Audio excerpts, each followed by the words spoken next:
अहंकार की मुट्ठी बांधी है या समर्पण की अंजलि बनाई है तुमने? इस ज्ञान को ग्रहण कर पाओगे?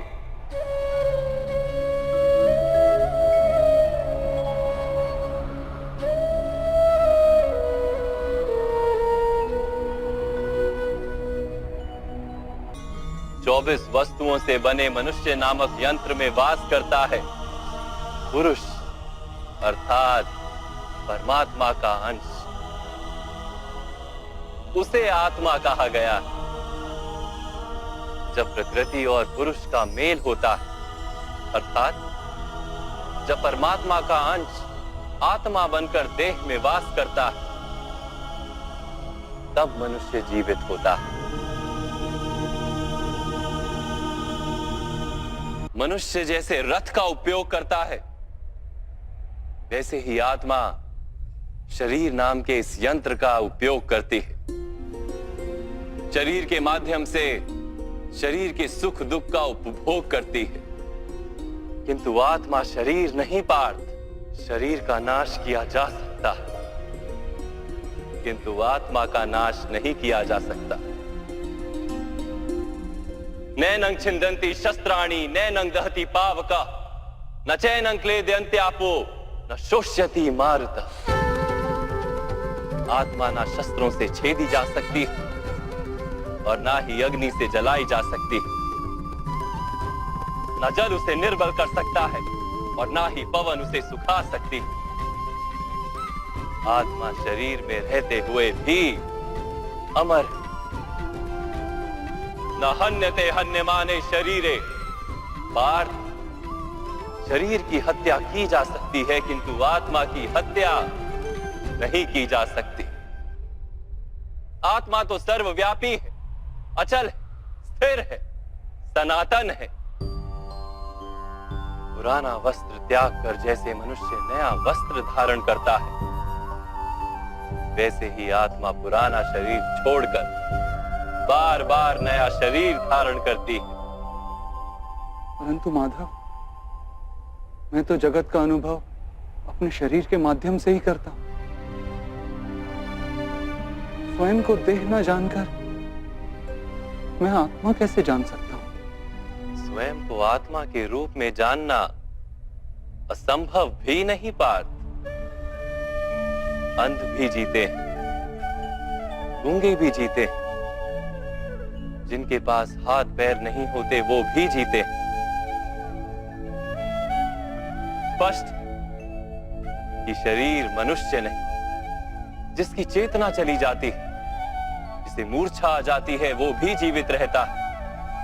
इसलिए स्पष्ट है कि मनुष्य का चेतन तत्व वो भी शरीर नहीं।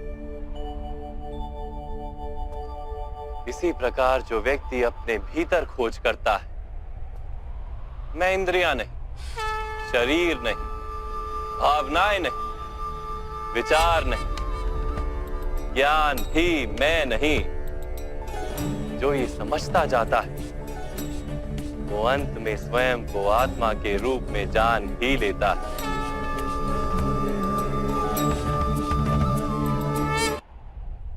प्रकृति के 24 पदार्थों से घिरी आत्मा को विस्मरण हो जाता है कि वो परमात्मा का अंश है। अधिकतर आत्माएं अपनी देह को ही सब कुछ मानती हैं, स्वयं देह से भिन्न है, ये जान ही नहीं पाती। शरीर को जो सुख दुख स्वाद गंध आदि का अनुभव होता है, उसे अपना अनुभव मान लेती है और बदलाव का प्रयास ही नहीं करती।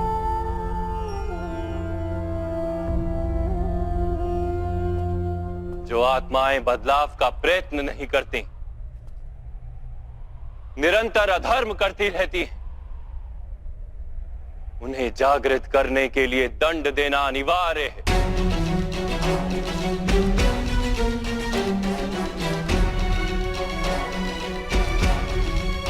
तुम भी ये जान लो पार्थ कि तुम शरीर नहीं, केवल एक आत्मा हो।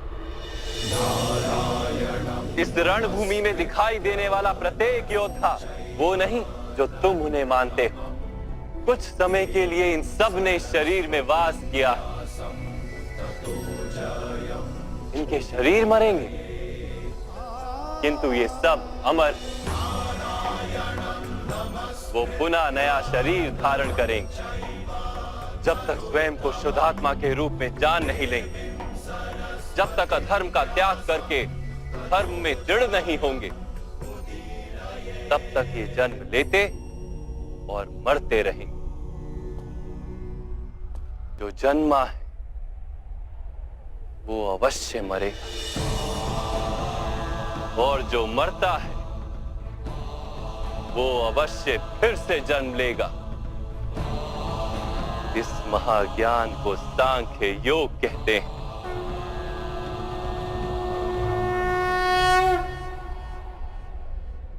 धर्म और अधर्म क्या है माधव? जिस मार्ग पर चलकर मनुष्य स्वयं को आत्मा के रूप में देखता है, परमात्मा के अंश के रूप में स्वयं को जानता है, उस मार्ग को धर्म कहते हैं।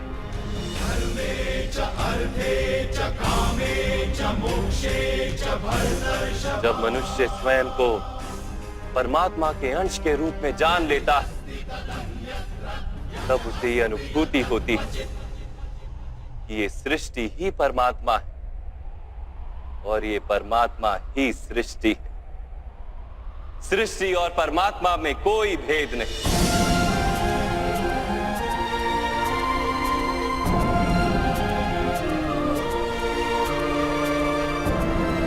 जो मनुष्य ये जान लेता है, वो दूसरे मनुष्यों और प्राणियों की ओर निर्दयी और कठोर नहीं होता। वो ये जानता है कि जीव कटने से पीड़ा केवल जीव को नहीं होती, उसकी अनुभूति समग्र शरीर को होती है। वैसे एक मनुष्य को पीड़ा होती है तो समग्र संसार उस पीड़ा का अनुभव करता है। जब तक संसार में एक मनुष्य भी पीड़ित है, तब तक वास्तव में किसी का भी सुख संपूर्ण नहीं। ये जानने पर मनुष्य का मन करुणा से भर जाए, उसे धर्म कहते हैं।